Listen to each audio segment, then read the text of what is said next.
Bienvenue sur le podcast Liberté libérale. Je suis Aurélie, psychologue entrepreneur. Pendant longtemps, j'ai fait ce qu'on attendait de moi, jusqu'au jour où je me suis autorisée à sortir du cadre et à m'épanouir pleinement. Avec ce podcast, j'aimerais vous aider à créer une activité qui vous ressemble. Alors ensemble, incarnons les thérapeutes de demain. Bienvenue dans l'épisode numéro 67 du podcast Liberté libérale. Je suis ravie de vous retrouver aujourd'hui parce qu'on va parler des peurs cachées qui vous empêchent de vivre de votre activité de thérapeute sans vous épuiser. Et le sans vous épuiser est hyper important parce que on a envie d'avoir une activité qui nous fait du bien, qui nous ressemble, mais qui sert notre vie personnelle aussi. Donc c'est ce qu'on va voir dans cet épisode de podcast. J'ai énuméré quelques peurs, je ne les ai même pas comptées. On est sur, 4 peurs que j'ai mis en avant. Alors c'est pas exhaustif, bien sûr. C'est simplement pour vous faire un petit peu, réfléchir et vous partager ma réflexion aussi autour de tout ça. La première peur que j'avais envie, de vous partager, qui peut justement nous pousser un petit peu à un épuisement professionnel, à un surmenage, et ben, c'est la peur de l'échec. Pourquoi? Parce que, bah, quand on se lance justement à son compte, quand on ouvre son cabinet libéral, quand on se lance, en téléconsultation, bref, quand on a envie de prendre cette casquette d'entrepreneur en plus de cette casquette de thérapeute, c'est dans un but d'être, libre, de faire vraiment ce qu'on aime et de la façon dont c'est aligné pour nous. Parce que notamment, je prends l'exemple des psychologues, quand on trouve un métier en institution, en général, on ne peut pas l'exercer comme on le souhaite, on a des règles à suivre et puis on a même des fois des chiffres, à respecter, ce qui est complètement délirant, mais ça, c'est un autre sujet. Donc quand on se met à son compte, c'est pour pouvoir exercer, vraiment d'une façon qui nous ressemble et qui nous convient. Donc ça, c'est la liberté et le plaisir qu'on va avoir justement de se former aux outils qu'on a envie, d'utiliser avec nos patients, de lire tel bouquin, de faire un mixte de plusieurs approches, bref. C'est, le luxe que l'on a quand on se met à son compte, c'est de faire comme on veut. Alors l'idée, c'est pas de faire n'importe quoi, hein, bien entendu, mais voilà, on n'a personne pour nous, forcer à prendre une direction plutôt qu'une autre, donc ça, c'est hyper chouette. Le problème, c'est que quand on est seul face à soi-même, quand on est son propre patron, bah, on doit générer aussi notre propre chiffre d'affaires pour vivre, à la fois rémunérer, enfin payer du coup, le loyer du cabinet, les factures et compagnie, mais aussi, tout l'aspect perso, hein, bien entendu. Mais du coup, ça met une sacrée pression et on a vachement peur de pas y arriver. Et parfois, la peur de l'échec, elle empêche même beaucoup de thérapeutes d'oser, juste de se lancer. Donc, ces personnes-là vont rester peut-être dans leur métier qui ne leur conviennent plus, donc ne vont pas oser faire des reconversions, ne vont pas oser se lancer à leur compte, et cetera, et cetera. Mais là, je parle plus de l'échec une fois que ça y est, on a fait le premier pas, on est à son compte, on est lancé. Maintenant, eh ben, il faut faire tourner la machine soi-même parce que, bah, on est à la fois thérapeute, on est à la fois entrepreneur, comptable, bref, toutes les casquettes qu'il peut y avoir dans l'entrepreneuriat. Ce serait intéressant que je fasse un épisode d'ailleurs sur le sujet. La peur de l'échec, elle peut véritablement amener à de la procrastination. Mais c'est pas juste de la procrastination où bah, on a peur que ça marche pas donc on fait rien, c'est plus de la procrastination active, de la procrastination insidieuse. On a l'impression de faire plein de choses, mais en fait on fait des trucs qui servent à rien. Par exemple, on va passer des heures à chercher la bonne couleur qu'on a envie de mettre sur les posts Instagram pour se faire connaître. Sauf qu'en réalité, la couleur, on s'en fout. On va passer, des heures à, peaufiner, je sais pas, des détails sur notre site internet, alors qu'en fait, la priorité, ce serait peut-être déjà de créer une page pour permettre aux patients de prendre rendez-vous. Vous voyez un petit peu ce genre d'idée? C'est qu'on va mettre le focus sur des choses qui nous paraissent importantes, mais en réalité, si on prend un petit peu un pas de côté, si on fait un pas de côté plutôt, on se rend compte que c'est clairement pas ça, c'est pas cette action-là qui peut nous amener à avoir des potentiels patients et donc du chiffre d'affaires et donc de pouvoir faire tourner notre activité et en vivre. Donc cette peur de l'échec, elle est, bah, elle est présente en tout le monde, hein, mais la peur de réussir aussi d'ailleurs. J'en parlerai pas dans cet épisode, j'avais vraiment envie qu'on se contente, de la peur de l'échec qui est déjà un gros morceau. Parce que du coup, on a peur aussi, bah, d'être, un peu trop visible, de pas dire les bonnes choses. Ça va être, corrélé à la peur, la deuxième que je vais vous partager. Donc on a tendance à jouer petit, on va se contenter de ce qu'on a et j'ai envie de vous partager une phrase qu'un jour ma coach, m'a dit et qui a fait tilt dans mon esprit. C'est: «Ta plus grande erreur aujourd'hui, c'est de tolérer ce que tu as aujourd'hui». Je vais la redire. Ta plus grande erreur est de tolérer ce que tu as aujourd'hui. Ça veut dire que potentiellement, si aujourd'hui, ben, en fait, vous arrivez à rembourser, par exemple, le loyer du cabinet avec les consultations que vous avez et vous êtes déjà content de ça, bah, votre plus grande erreur, c'est de tolérer ça aujourd'hui parce que, en fait, c'est bien hein, déjà d'avoir du chiffre pour pouvoir payer le loyer du cabinet. Mais c'est encore mieux d'avoir du chiffre pour pouvoir se payer soi-même une fois que on a payé le loyer du cabinet, une fois que l'URSSAF est passé, etc., etc. Et là où j'ai envie, du coup, de rebondir sur la deuxième peur que je voulais vous partager, c'est justement la peur du regard des autres, la peur du jugement, la peur d'être critiqué. Parce que, du coup, ça va clairement nous enfermer dans notre grotte. On va avoir peur de ce que les autres pourraient dire de nous parce qu'on fait quand même un métier, on est dans la relation d'aide. On est là pour aider les gens qui vont pas bien, hein, en général. Et il peut y avoir cette croyance, vous savez, cette fameuse phrase populaire là qu'on dit, «Le bonheur des uns enfin le malheur des uns fait le bonheur des autres». On pourrait caser les thérapeutes dans cette case-là parce qu'effectivement, bah, les gens qui vont mal, vont permettre d'enrichir les thérapeutes. Et j'imagine que ça ça vous fait peut-être quelque chose quand je dis ça parce que c'est dérangeant, en fait. On fait un métier passion et bien sûr que si on pouvait le faire gratuitement, on le ferait. Par contre, à ce moment-là, choisissez de vous investir dans des associations et non pas de monter, votre activité, libérale. Parce que du coup, ben, vous êtes entrepreneur et vous êtes pas juste thérapeute à ce moment-là. Et une entreprise, bah, elle a besoin d'argent pour tourner, pour vivre et plus vous allez avoir d'argent, plus vous allez pouvoir aider aussi, de monde à votre manière. Peut-être pas en étant présent à chaque fois en consultation, mais ça peut être en formant des gens, en accordant un peu de votre temps dans des associations parce que vous allez avoir suffisamment d'argent pour, travailler que 3 jours par semaine, par exemple, ou bien de faire des dons, tout simplement. Donc la peur du jugement, elle est hyper importante à cerner aussi parce que on va avoir peur justement qu'on nous critique, qu'on dise qu'on se fait de l'argent sur le malheur, sur le dos des gens, hein, sur clairement leur malheur et cetera. Et surtout, il y a aussi ce truc de, bah, faut pas bien gagner sa vie, faut galérer en fait. Il faut faire plein de choses parce que c'est mal finalement d'être thérapeute et d'être riche, d'avoir beaucoup d'argent. Ça veut dire que bah, encore une fois, on est en train de se faire de l'argent sur le dos des gens, mais au-delà de ça, c'est qu'en plus on gagne notre vie en restant assis toute la journée à écouter les gens. Donc il y a ce truc de, on n'est peut-être pas en train de mériter notre argent, c'est trop facile. Et vraiment, si vous avez, envie de travailler votre rapport à l'argent ou que vous savez que c'est compliqué, ça peut être vraiment des pistes à explorer parce qu'il y a souvent cette culture, en tout cas, bah, en France, de faut travailler dur pour réussir, hein, il faut faire 60 heures par semaine et cetera et cetera. Il faut cravacher, pour mériter son argent, comme si finalement, quelqu'un qui allait avoir un boulot plutôt physique, méritait plus son argent que quelqu'un qui allait avoir plutôt un boulot intellectuel. Et souvent, ça peut sortir, par exemple, dans une relation, de couple ou familiale, que sais-je, les fameux: «Ouais, mais toi, de toute façon, tu es assis toute la journée à ton bureau. Qu'est-ce que tu vas te plaindre?» Vous voyez un petit peu ce genre de choses? Donc bien sûr que à ce moment-là, bah, la peur du regard des autres et la peur de l'échec, elle va être vachement corrélée parce que pour éviter qu'on nous balance ce genre de remarques, on va plutôt rester dans la misère, dans le bas, du panier. On va essayer de pas trop bien gagner sa vie, on va peut-être même montrer que, bah, ouais, en fait, c'est dur, on galère, quoi. Parce que c'est plus acceptable socialement. En tout cas, on va se sentir peut-être plus à l'aise à se dire que, bah, ouais, on est en train de galérer plutôt que de se dire: «Bah, ouais, franchement, je bosse 3 jours par semaine et je gagne plus que toi qui est en train de, te tuer à la tâche en bossant 40 heures par semaine». Il y a un rapport comme ça, hyper compliqué, je trouve et je vous en parle parce que je suis passée par là aussi et c'est hyper intéressant d'en prendre conscience pour se dire que en fait, mais vous avez le droit de bosser peu et de gagner beaucoup.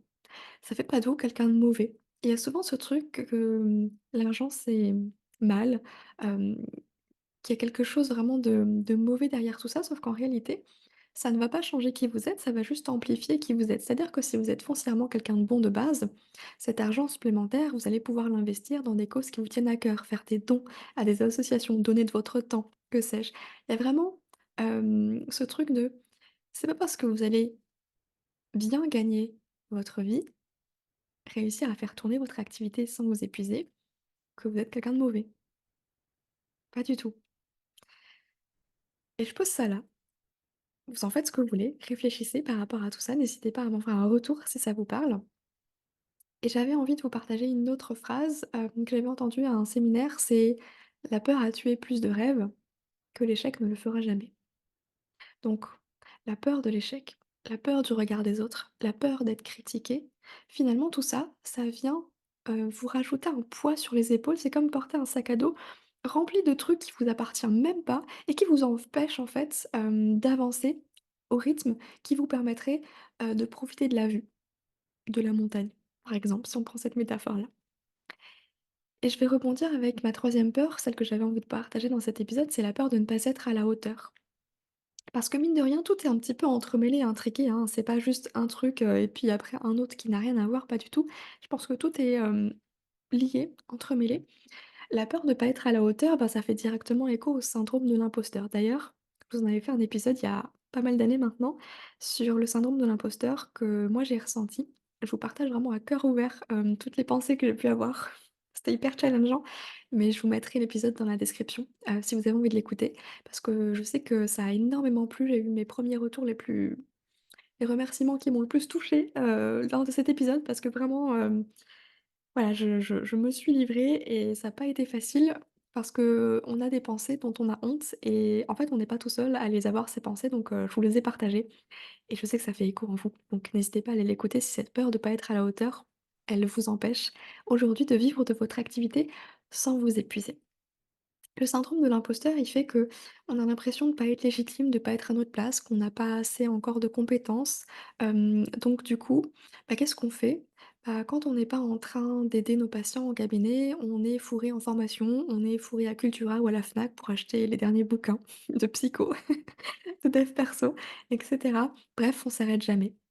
Et du coup, on reste un petit peu aussi dans notre zone de confort. C'est-à-dire que on va prendre un minimum de patients, on va prendre que peut-être certaines problématiques pour être sûr de pouvoir aider. Et c'est une bonne chose, hein, je dis pas le contraire. C'est important de savoir reconnaître nos propres limites aussi en tant que thérapeute, mais il faut savoir aussi être objectif et reconnaître nos limites en termes de compétences et du coup, être objectif aussi sur nos compétences et reconnaître qu'on a l'impression de pas avoir les compétences alors qu'en réalité, on a déjà suffisamment de ressources et d'outils pour aider, nos patients. Peut-être qu'à un moment donné, on arrivera à une limite et là, on pourra rediriger, mais en attendant, on prive beaucoup de personnes de, ce qu'on pourrait leur apporter, je pense.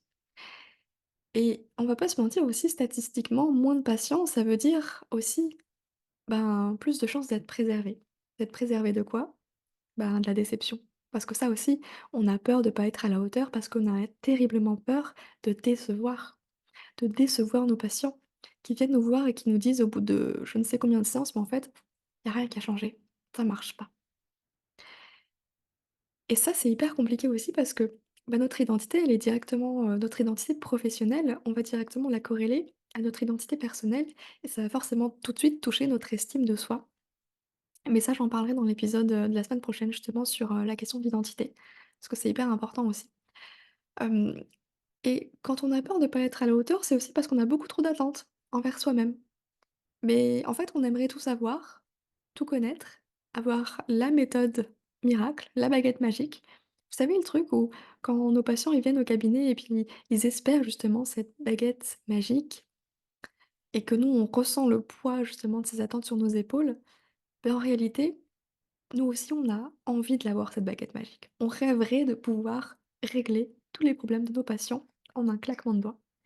Sauf que, bah, ça aussi, ça marche pas. Non, c'est pas comme ça que ça fonctionne, faut faire le deuil de tout ça et il faut se dire que, bah, oui, ça prend du temps, mais c'est pas parce que vos patients, ils obtiennent pas de résultats en 2 séances que ça fait de vous un mauvais thérapeute. La remise en question, elle fait partie de notre métier et je pense que justement, on a cette capacité beaucoup trop naturelle à se remettre en question sur tout et n'importe quoi. Mais au bout d'un moment, faut aussi se dire que, factuellement, objectivement, on n'a pas eu notre diplôme, par un coup de chance. C'est parce qu'on a les compétences, c'est parce qu'on a, la mentalité, le mindset, l'expérience, bref, la bonne posture, qu'on en est là aujourd'hui. Et ce qui fait de vous un bon thérapeute, c'est aussi de continuellement vous remettre en question, mais aussi, hem, d'avoir un regard objectif envers vos propres compétences. Oui, si vous avez des manques, pourquoi pas vous former. Mais l'idée, c'est pas de courir après la 15e formation parce que vous avez l'impression que: «Ah ouais, bah, ça, sur ce sujet, vous ne maîtrisez pas». Mais c'est normal, en fait, vous pouvez pas tout maîtriser. Est-ce que vous iriez chercher du pain dans une boulangerie qui fait à la fois, pharmacie, pizzeria, et librairie? Ben, non, en fait, ça a pas de sens.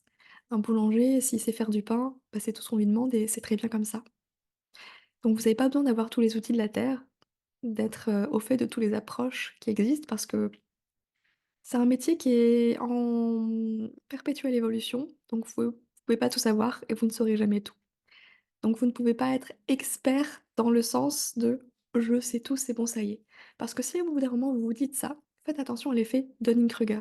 C'est typiquement l'inverse du syndrome de l'imposteur, c'est de croire que ça y est, on sait, alors qu'en fait on sait rien. Mais il y a peu de chances que vous tombiez là-dedans, je n'en doute pas. Donc la peur de ne pas être à la hauteur, elle va aussi vous empêcher en fait de vivre de votre activité sans vous épuiser parce que, bah, vous allez vous mettre des bâtons dans les roues, dans votre propre activité. Soit en prenant un minimum de patience pour vous assurer de ne pas décevoir, donc bah, forcément ça va pas vous permettre d'avoir un chiffre d'affaires suffisant pour vivre confortablement et ça va vous empêcher aussi, ou plutôt ça va vous pousser toujours en dehors du cabinet à continuellement travailler. Allez, on va en supervision, on fait des groupes d'intervision, on va faire, une nouvelle formation, on va lire des bouquins, regarder, des films, des documentaires et cetera. Ça s'arrête jamais. Donc bien sûr, vous n'êtes pas en face à face avec vos patients, mais en fait, votre cerveau, il est toujours en train de travailler, même quand vous êtes chez vous. Même quand vous êtes à un repas avec vos amis, vous pensez encore à comment est-ce que vous allez pouvoir aider ce patient-là qui est venu la semaine dernière. Et ça vous bouffe petit à petit. Non seulement ça vous bouffe votre temps, votre énergie, mais aussi, hem, ben, l'estime de vous. Parce que vous allez toujours penser que vous n'êtes pas à la hauteur, parce que vous êtes toujours en train de chercher des solutions à l'extérieur et de vous dire que justement, bah, vous êtes pas assez. C'est pour ça que vous cherchez à combler un manque à l'extérieur. Et bien sûr que cette peur de pas être à la hauteur, elle fait écho à la quatrième peur que je voulais vous partager aujourd'hui, c'est la peur du rejet. La peur du rejet, bah, bien sûr, de ses patients, de se dire qu'en fait, ben, nos patients, ils reviennent plus ou ils décident d'arrêter la thérapie parce qu'il y a pas de résultat, parce qu'ils nous trouvent pas à la hauteur selon eux, hem, mais aussi à propos de nos pairs, PAIR, de nos collègues.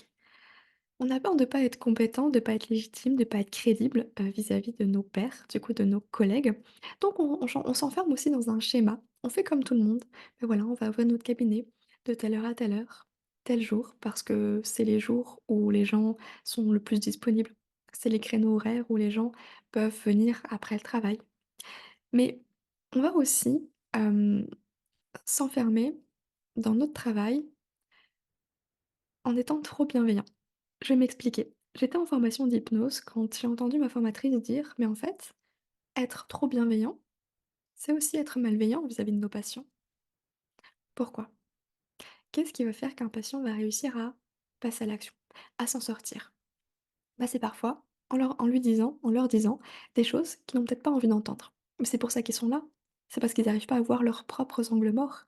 Donc nous, on est là pour leur montrer ce qu'ils ne voient pas, ce qu'ils ne veulent pas voir. Et on n'est pas là pour être aimé, justement, de nos patients. On est là pour les aider à avancer et parfois c'est pas agréable, ni pour eux, ni pour nous d'ailleurs, mais être trop bienveillant, c'est parfois être malveillant et on est trop bienveillant parce que, bah, on a peur du rejet, on a peur d'être critiqué et ça rejoint toutes les peurs que je vous ai listées tout à l'heure. Le résultat de tout ça finalement, c'est que, bah, on va accumuler du stress, de l'anxiété, des angoisses. Notre corps, il va commencer à somatiser, avoir des migraines chaque week-end, pardon, avoir des vertiges, commencer à faire des crises d'angoisse. C'est le fameux truc: «Ah bah non, mais en fait, j'ai peur de retrouver tel patient parce que je sais pas comment l'aider. J'ai pas envie d'aller au cabinet». C'est ce truc de: «Beh, en fait, j'y arriverai pas. J'ai pas envie» et tout ça, mis bout à bout, bah, en fait, si on fait rien, bah, ça peut conduire à l'épuisement professionnel, à ce fameux burn-out. Et c'est là où on voit bien que les thérapeutes sont les cordonniers les plus mal chaussés parce que on a les outils, on a les ressources, on est de très bons conseils pour nos patients. Mais alors pour nous, zéro. On sait ce qu'on devrait faire, mais on le fait pas. C'est faites ce que je dis, pas ce que je fais. Sauf que n'oubliez pas que vous êtes votre propre outil de travail, donc si vous êtes pas bien, vous allez pas pouvoir aider vraiment les personnes qui ont besoin de vous. Et c'est un cercle vicieux, parce qu'en plus on culpabilise de pas y arriver. On culpabilise de pas être à la hauteur. Et donc, bah, encore une fois, ça vient impacter notre estime de nous-mêmes. Ça vient renforcer ce syndrome de l'imposteur en disant: «Effectivement, bah, en fait, je suis pas à la hauteur, je suis un mauvais thérapeute, je suis pas crédible, je suis pas légitime». Et qu'est-ce qu'on fait? Bah, du coup, on procrastine. Encore plus parce que, bah, on sait plus quoi faire pour s'en sortir. Je vais vous parler d'une métaphore qui m'est venue quand j'ai, pensé à cet épisode de podcast, c'est que parfois quand on a trop chaud, bah, on n'a pas besoin d'enlever la couette directement là. On a juste besoin de sortir une jambe. Vous savez ça? C'est plaisir de juste sortir une jambe pour apporter un peu de fraîcheur. Et on est à la fois dans la fraîcheur, dans la chaleur et on a l'équilibre parfait. Et ça va mieux. Et c'est tout.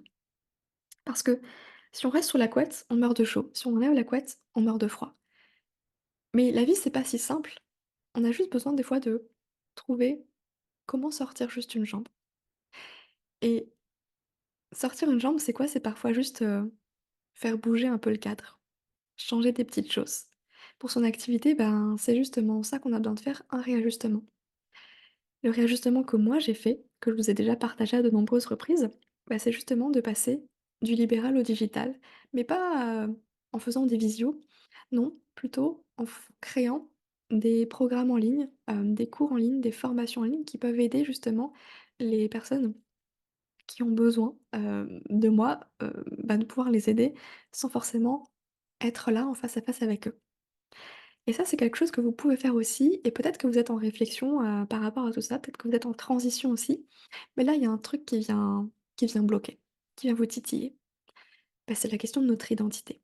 Notre identité professionnelle. Est-ce que vraiment, si je fais plus de consultations, mais que je crée des programmes en ligne, je suis encore thérapeute? Parce que on va pas se mentir, en général, la première chose quand on se présente aux autres et quand on parle de notre métier, on dit: «Je suis psychologue, je suis thérapeute». Donc ça vient profondément toucher qui on est et ça, je vous propose qu'on en parle, bah, la semaine prochaine, dans l'épisode, prochain. Parce que c'est potentiellement un point qui vous empêche justement de faire la bascule, de faire la transition avec plein de croyances, plein de peurs autour de ça, que j'ai moi-même traversé, que je vous ai partagé peut-être ici et là et on va tout regrouper dans un épisode, donc je vous donne rendez-vous la semaine prochaine. Si vous êtes en transition et que vous avez justement envie de commencer un petit peu à penser à créer votre programme en ligne, j'ai une chose pour vous, c'est la feuille de route pour créer votre premier programme en ligne. Même si vous n'êtes pas encore dans cette optique-là, n'hésitez pas à la télécharger, elle est complètement gratuite. Ça vous permet en fait d'avoir les étapes en tête, mais au-delà de ça, j'ai prévu du coup une séquence de quelques emails pour partager, avec vous des croyances limitantes qu'on peut avoir justement en tant que thérapeute et de faire ce premier pas, vers le digital. Donc n'hésitez pas à la télécharger pour voir un petit peu ce qui se cache derrière, ce qui nous empêche de franchir le pas et chaque jeudi, eh bien, je vous envoie un email, également autour de la création de programmes en ligne avec toutes les peurs qui peuvent s'y rattacher, pardon. Exclusivement tourné, bah, encore une fois pour les thérapeutes parce qu'on est dans un domaine bien précis, avec des peurs et des croyances, des pensées, des émotions bien précises aussi. Donc si vous voulez encore plus d'infos, aller plus loin, n'hésitez pas à télécharger la feuille de route, elle est dans la description de l'épisode de podcast, elle est totalement gratuite et j'espère que ça vous aidera à cheminer sur votre propre chemin. Je vous souhaite une très belle journée, prenez soin de vous et je vous dis à la semaine prochaine. Si vous avez aimé l'épisode, n'hésitez pas à le noter sur votre plateforme d'écoute et partagez-le à un ou une collègue qui a besoin d'entendre ce message. Nous sommes bien plus à vouloir exercer notre métier autrement, mais la peur nous empêche de le faire vraiment. Alors j'espère que ce podcast sera votre safe place. Prenez soin de vous.